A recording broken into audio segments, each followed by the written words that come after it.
Hello viewers. आज 5 सितंबर है और 5 सितंबर इंडिया में टीचर्स डे के तौर पर मनाया जाता है। और ये दिन असल में बर्थडे है इंडिया के एक महान teacher, educationist, philosopher doctor S Radhakrishnan का। डॉक्टर एस राधाकृष्णन को बाद में इंडिया के दूसरे प्रेसिडेंट की हैसियत से भी मुल्क को सर्व करने का मौका मिला। तो आज के दिन हम इस महान टीचर को याद करते हैं और आज के दिन हम उन सारे टीचर्स को याद करते हैं जिनका एजुकेशन में कहीं ना कहीं कंट्रीब्यूशन है, उनका रोल है। तो आज के इस बहुत ही अहम दिन के मौके पर 4 यार जमा हुए हैं और इस पर सोने पर यह सुहागा है कि हम चारों के चारों एजुकेशन के साथ जुड़े हुए हैं। तो हम सब की जानिब से हैप्पी टीचर्स डे। हम सब जानते हैं कि कुछ लोग बाय चॉइस प्रोफेशन में आते हैं, वहीं कुछ लोग बाय चांस प्रोफेशन में आते हैं। बाय चांस प्रोफेशन में आने वाले लोगों की तादाद बहुत ज़्यादा है, क्योंकि बाय चॉइस बहुत ही कम परसेंटेज ऐसे लोगों की है जो कि किसी प्रोफेशन को ऑप्ट करते हैं।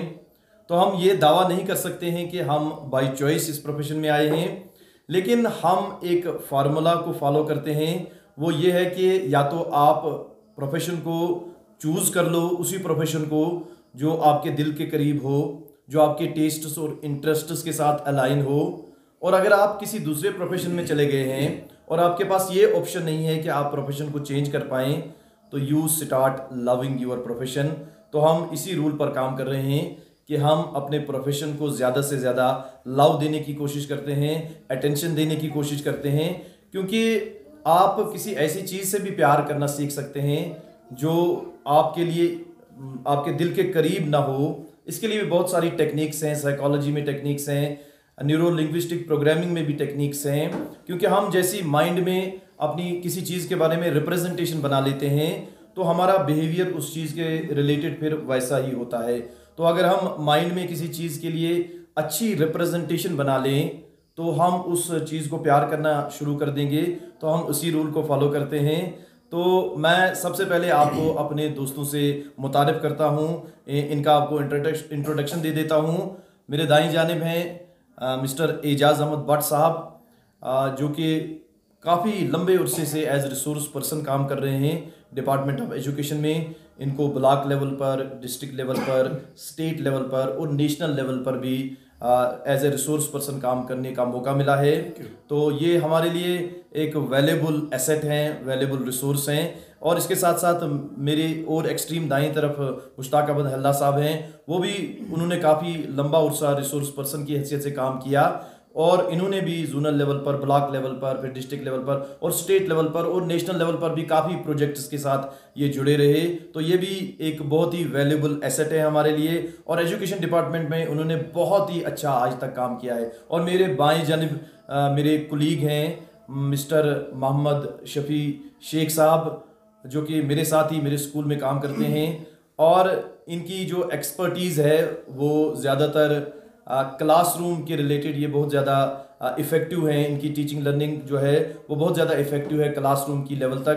तो मैंने काफ़ी इनके साथ बहुत कुछ काम किया है और इनके साथ मैंने बहुत सीखा है इनको देखते हुए। तो आज का जो हम ये सेशन है, चूँकि आज के इस बहुत ही इम्पॉर्टेंट डे पर हम मिले हैं और कुछ इनफॉर्मल हम बातचीत करना चाहते हैं।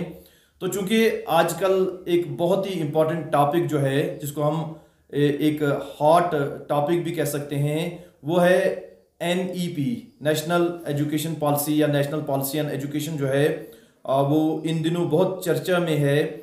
और नेशनल पॉलिसी ऑन एजुकेशन के बारे में ये कह दूं कि ये एक बहुत ही सेक्रेड डॉक्यूमेंट होता है और इस आज की जो 2020 जो नेशनल पॉलिसी ऑन एजुकेशन है, तो ये एक रिवोल्यूशनरी स्टेप है टुवर्ड्स एजुकेशन। तो ये इम्पॉर्टेंट डॉक्यूमेंट जो है हर टीचर के लिए इसको स्टडी करना बहुत इंपॉर्टेंट है, इवन के पेरेंट्स के लिए भी इसको स्टडी करना बहुत इंपॉर्टेंट है। इवन कि टीचर्स इस डॉक्यूमेंट के रिलेटेड डिस्कशंस, डिबेट्स को ऑर्गेनाइज कर सकते हैं ताकि उनको इसके जो बेसिक कंसेप्ट्स हैं उनकी अंडरस्टैंडिंग ज़्यादा से ज़्यादा उनको हो सके। तो आज के इस टीचर्स डे के मौके पर हमने भी मुनासिब समझा कि हम इनफॉर्मली थोड़ा बहुत जो फ्यू टॉपिक्स हैं उनके बारे में डिस्कस करें जो कि NEP में मेंशन किए गए हैं। तो सबसे पहले मैं मुखातिब हूँ अपने दोस्त एजाज अहमद भट्ट साहब से कि वो हमें थोड़ा बहुत NEP का हमें इंट्रोडक्शन दें और इसके साथ साथ वो हमें NEP के हवाले से जो पेडागॉजी और मेथोडोलॉजी के बारे में जो बात की गई है उसके बारे में मुख्तसर अल्फाज में वो कुछ बताएं, रोशनी डालें। एजाज साहब। Thank you Wasim sahab and once again happy teachers day. NEP 2020 has been beautifully drafted by the experts at national level under the banner of erstwhile MHRD and now Ministry of Education, and it is in tune with the demands of the time. Some brainstorming and thought-provoking concepts like constructivist approach, constructive teaching and learning through technology. Then we have 21st century skills. We have multilingual approach. We have multidisciplinary approach. We have decision making and problem solving approach. Thrust on learning outcomes. So in short, NEP 2020 is a solution to almost all the problems, and it lays the foundation for generation of quality education, which is our dream, and inshallah we are going to achieve it by means of NEP 2020. So far as my topic is concerned, it is pedagogical and curricular structure under NEP 2020. Formerly, the structure was 10+2, wherein we used to admit our wards at the age of 6 years. Then for first 10 years were up to the secondary level, and 15th and 16th, 17th and 18th year was for senior secondary level. But NEP 2020, इसमें जो पहले 3 साल हैं they pertain to lap of mother. उसके बाद जो next 5 years है, यानी 4th, 5th, 6th, 7th, 8th, these 5 years are meant for foundation. It is called a foundational stage, and this foundational stage has been divided into 2 parts. Okay.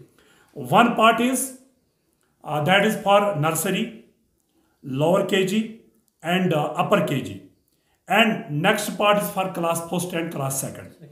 This means our structure, that is 5 plus 3 plus 3 plus 4. So first 3 years are for nursery, LKG and UKG, and next 2 for class first and class second. Another important point is that this whole stage is called a foundational stage, and at this stage we have to go through only activity based learning, playway method, learning by fun for holistic development, because at this stage we have to develop a child physically, socio-emotionally, culturally and artistically, and linguistically, and develop his communication skills, cognitive development. Only then he will become a perfect human being, and this will be a strong foundation for a child. And some schemes like Nipun Bharat, then we have FLN at this stage, we have Bal Vatika concept, we have what I was saying, that the first 3 years of this stage, their Anganwadi centers will cater these 3 years. Then we have Bal Vatika, and we have primary schools which will cater this stage. And also I want to say that at this stage, most important stage, and ECC, early childhood care and education, pertains to this stage.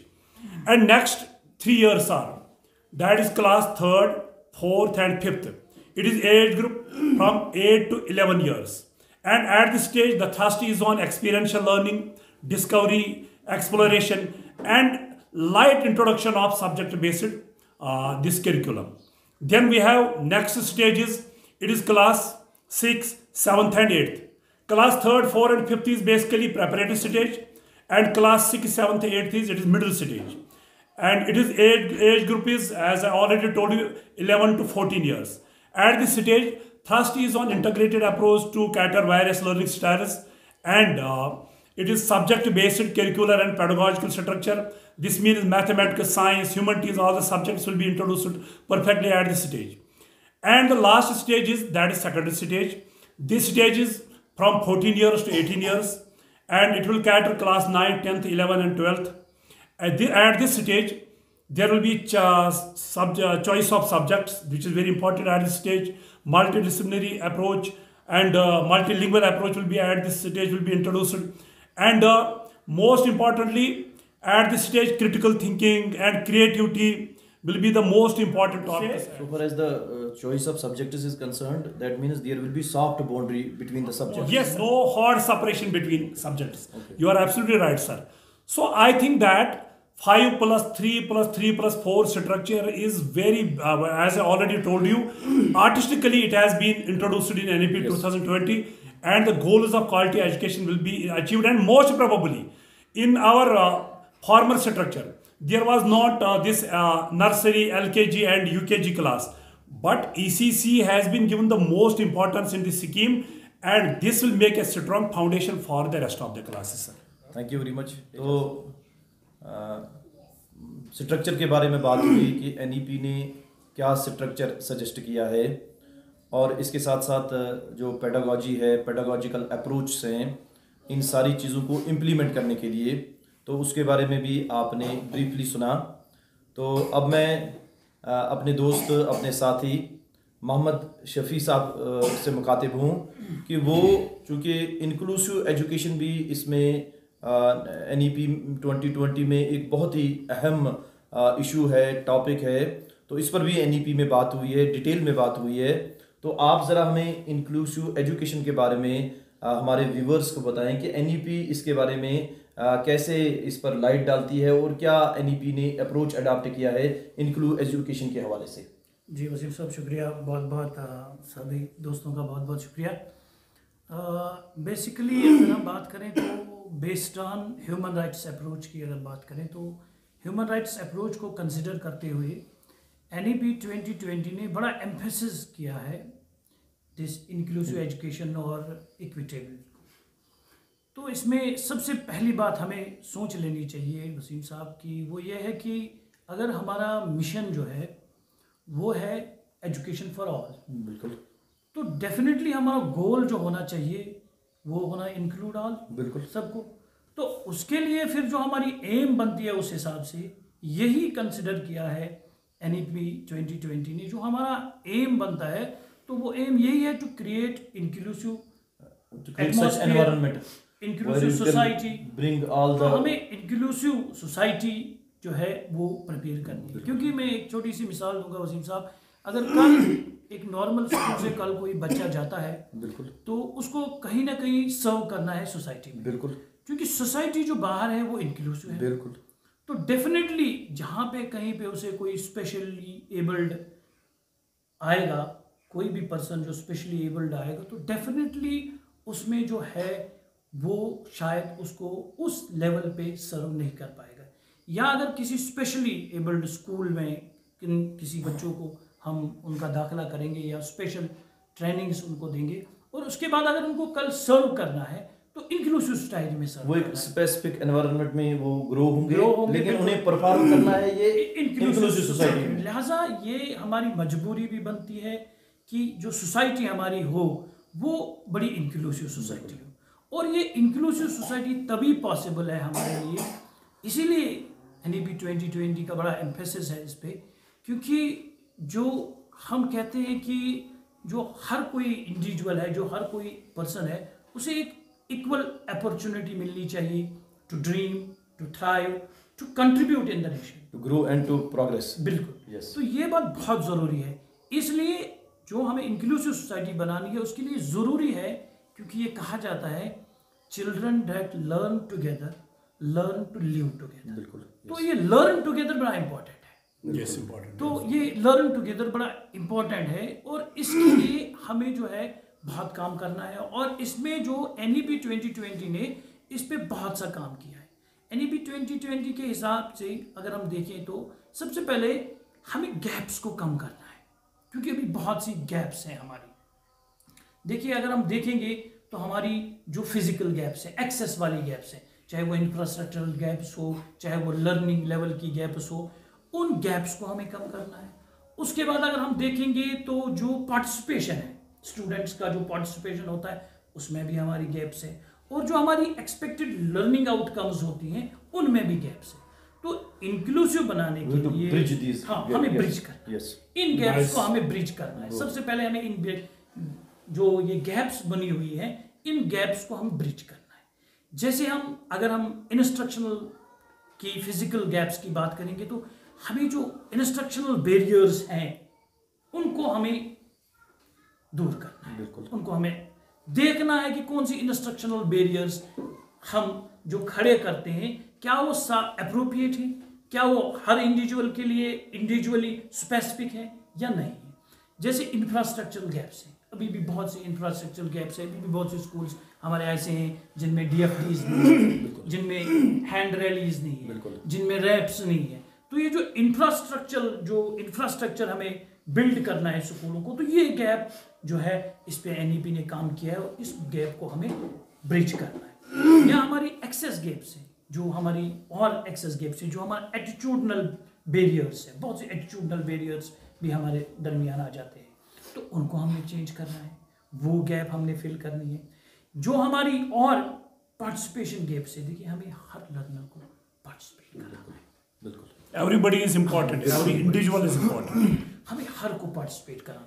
हमारी जो learning, जो हमारी instructions होंगी वो नहीं होनी चाहिए वो एक्सपेक्टेड होती है या एक्सेप्टेबल होती है, वो होनी चाहिए इंडिविजुअल, उसकी कैपेसिटी के मुताबिक, हर बच्चे की इंडिविजुअल कैपेसिटी के मुताबिक हमें ये चीज़ें करनी है। ये जो लर्निंग आउटकम्स हम एक्सपेक्ट करते हैं, इनसे हम कर सकते हैं। और जो एजाज साहब भी कह रहे थे, मुझे याद आ गया, एजाज साहब ने बहुत अच्छा कहा कि इंडिविजुअल कैपेसिटी हमें रेस्पेक्ट करना है। इसमें इंक्लूसिव में एक अहम चीज़ कहा जाता है कि 6 E's को हमें फॉलो कर। अगर हमें इंक्लूसिव बनाना है, अपने स्कूल्स को इंक्लूसिव बनाना है, क्लासरूम्स को इंक्लूसिव बनाना है, तो 6 E's को हमने फॉलो करना है। फर्स्ट E इक्विटी, यानी इवन हैंडेडनेस होनी चाहिए हर एक के लिए। इक्विटी। दूसरा इक्वल एक्सेस, सबको जो हमें देना है इक्वल एडमिटेंस देनी है। तीसरा हम देते हैं इक्वल अपॉर्चुनिटी, सबको इक्वल अपॉर्चुनिटी। और जो एजाज साहब कहते थे चौथा इक्वल डिग्निटी। और जो हमारी कम्युनिकेशन हो, ये इफेक्टिव कम्युनिकेशन, पांचवा हम कहते हैं इफेक्टिव कम्युनिकेशन होनी चाहिए। और छठा हम ये कहते हैं, 6th वन हम ये कहते हैं कि हमें एम्ब्रेस करना है कल्चर्स को, हमें बिल्कुल एम्ब्रेस करना है कल्चर्स को। और एज टीचर हमें जो है सबसे अहम है, हमें बिल्कुल जो फॉलो करना है एज टीचर, हम कहते हैं कि टीचर होना चाहिए बास्क, उसमें बिलीफ होनी चाहिए, टीचर में बिलीफ होनी चाहिए, उसमें एटीट्यूड होना चाहिए, उसमें स्किल्स होनी चाहिए और नॉलेज भी होनी चाहिए। बहुत अच्छा। और इसके साथ ही अगर इन शॉर्ट में कहूँ, हमें सोसाइटी को इंक्लूसिव बनाना है, क्लासरूम को इंक्लूसिव बनाना है, तो definitely we have to work together, we have to tolerate others, और हमें वर्क करना है इन कोलैबोरेशन। क्योंकि ये बात वसीम साहब हमें समझनी चाहिए कि none of us is as smart as all of us. बहुत अच्छा, थैंक यू वेरी मच। तो इंक्लूसिव एजुकेशन के बारे में बहुत ही इंपॉर्टेंट बात हुई कि असल में ये एक माइंड सेट है जो हमें स्कूल से फिर सोसाइटी की तरफ ले जाना है, और इस माइंड सेट को बनाना और उसके मुताबिक काम करना हमारे लिए बहुत ज़रूरी है। क्योंकि इंक्लूसिव एजुकेशन की ज़रूरत न सिर्फ हमें स्कूल्स में पड़ती है बल्कि इसकी सोसाइटी में। तो बहुत बहुत शुक्रिया, इंक्लूसिव एजुकेशन पर भी बात हुई। तो इसके बाद मैं मुखातिब हूँ अपने रिसोर्स पर्सन, अपने दोस्त और अपने काबिल एहतराम उस्ताद मुश्ताक अहमद हल्ला साहब से।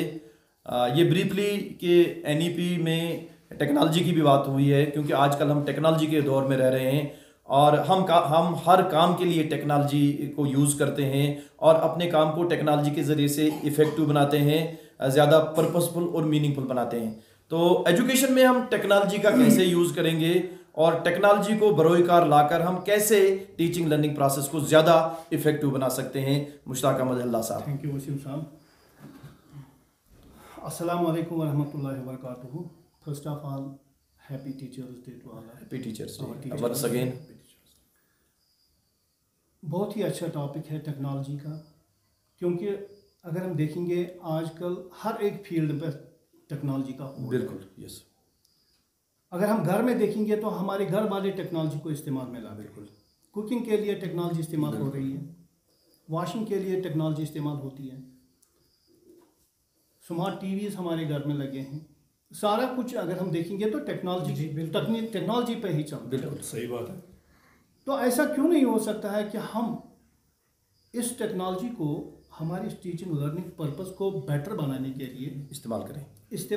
बिल्कुल, क्योंकि नेशनल एजुकेशन पॉलिसी जो है इसमें ये पहले ही तय हुआ है कि जॉयफुल लर्निंग होनी चाहिए, बिल्कुल, फेयरलेस लर्निंग होनी चाहिए, क्वालिटी लर्निंग होनी चाहिए, क्वालिटी एजुकेशन चाहिए, बिल्कुल, और एक्सेसिबल एजुकेशन होनी बिल्कुल। चाहिए।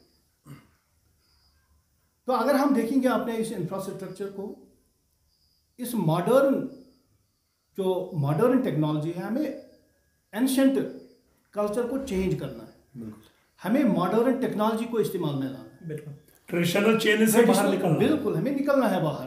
क्यों हम ये कहेंगे कि हमारे स्कूलों में ऐसा इंफ्रास्ट्रक्चर नहीं है, हम कैसे टेक्नोलॉजी को इस्तेमाल करेंगे? तो घर में हमारा कौन सा इंफ्रास्ट्रक्चर? बिल्कुल। जब घर में हम टेक्नोलॉजी इस्तेमाल करते हैं तो क्यों ना हम टीचिंग लर्निंग प्रोसेस में इस टेक्नोलॉजी को यूज नहीं करें? तो अगर हम देखेंगे हमारे क्लासरूम्स जो हैं अभी वो पुराने टाइप के ही हैं। तो थैंक्स टू NEP 2020 इसमें बहुत ही स्कोप है टेक्नोलॉजी का, यानी कि जो भी फील्ड NEP में हमें कवर करना है टेक्नोलॉजी उस पर काम करेगी। टेक्नोलॉजी के बगैर वो फील्ड हमें नहीं मिल सकते हैं, हमें टेक्नोलॉजी को इस्तेमाल में लाना है।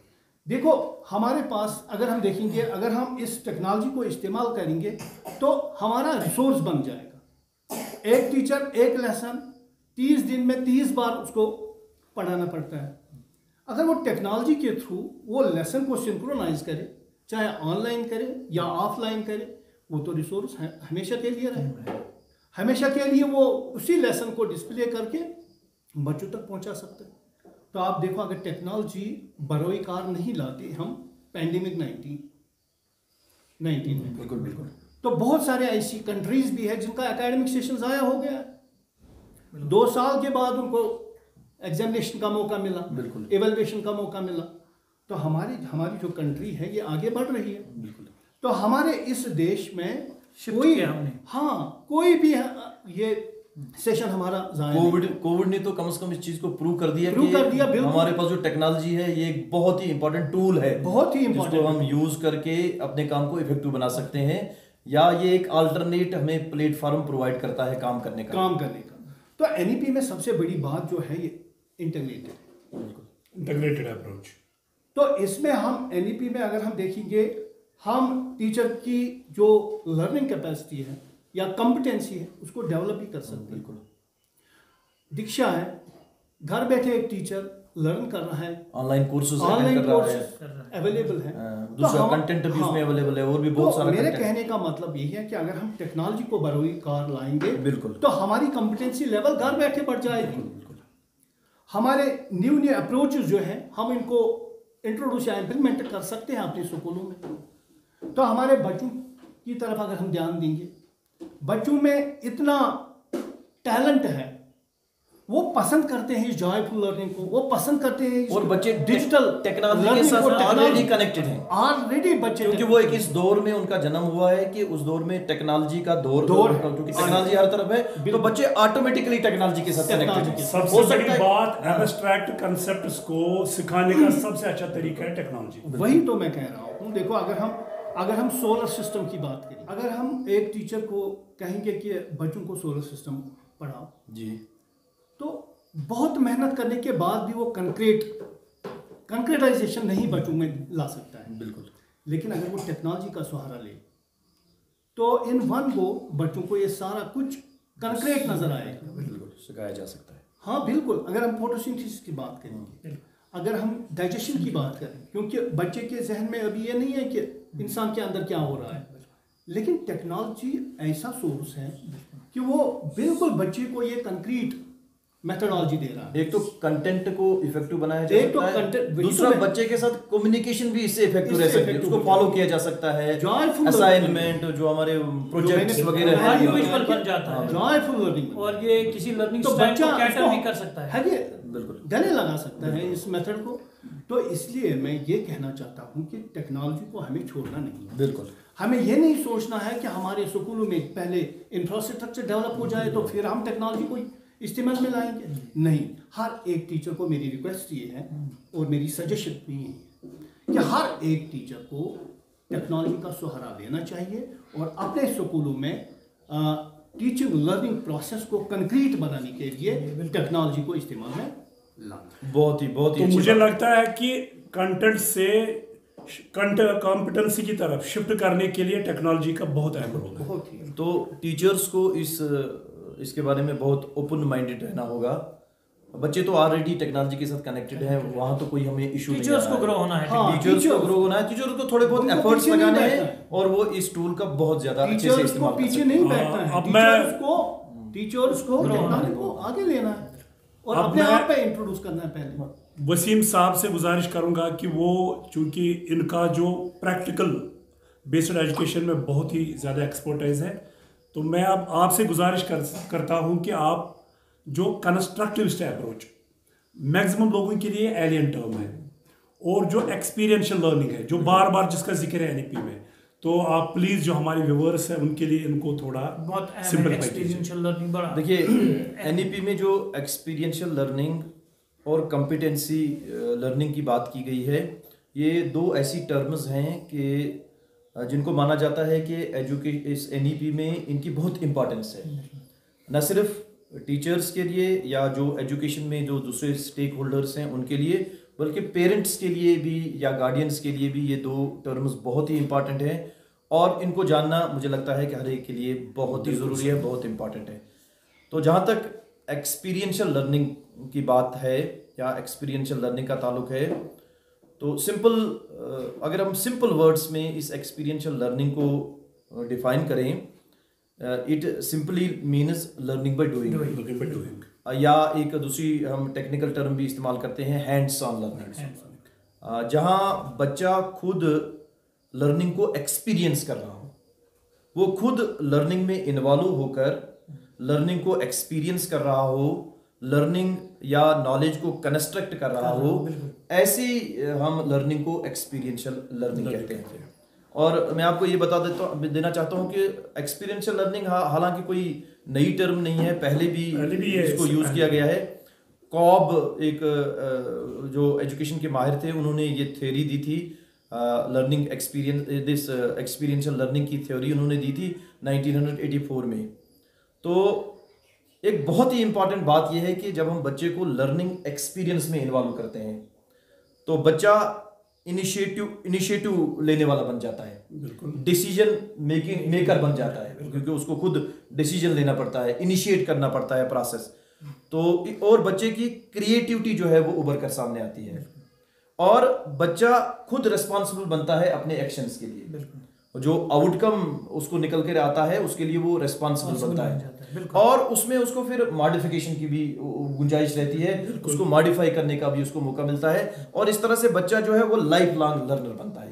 ऐसी एक्सपीरियंस में जब बच्चे को डाला जाता है तो वो लाइफ लॉन्ग लर्नर बनता है। तो ये बहुत ही इंपॉर्टेंट कंसेप्ट है।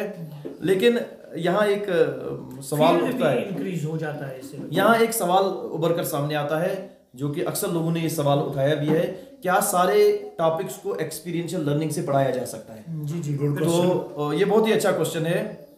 आप लर्निंग एक्सपीरियंस के वक्त या एक्सपीरियंशियल लर्निंग के वक्त आप इस अप्रोच को बदल सकते हैं, आप टेक्निक्स बदल सकते हैं। जैसे आपको कोई एब्स्ट्रैक्ट कंसेप्ट बच्चे को पढ़ाना है, आप प्रोजेक्ट बेस्ड लर्निंग को इंट्रोड्यूस कर सकते हैं, आप उसको असाइनमेंट दे सकते हैं, आप उसको ऑब्जर्वेशन करने के लिए कह सकते हैं।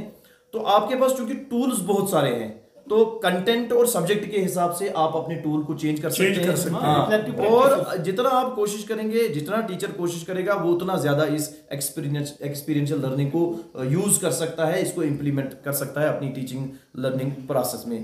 तो इसी तरह से जो मैंने कॉब की बात की थी, उन्होंने असल में बोला था कि इस लर्निंग एक्सपीरियंशियल लर्निंग में 4 स्टेप्स है। पहला स्टेप है कंक्रीट एक्सपीरियंस।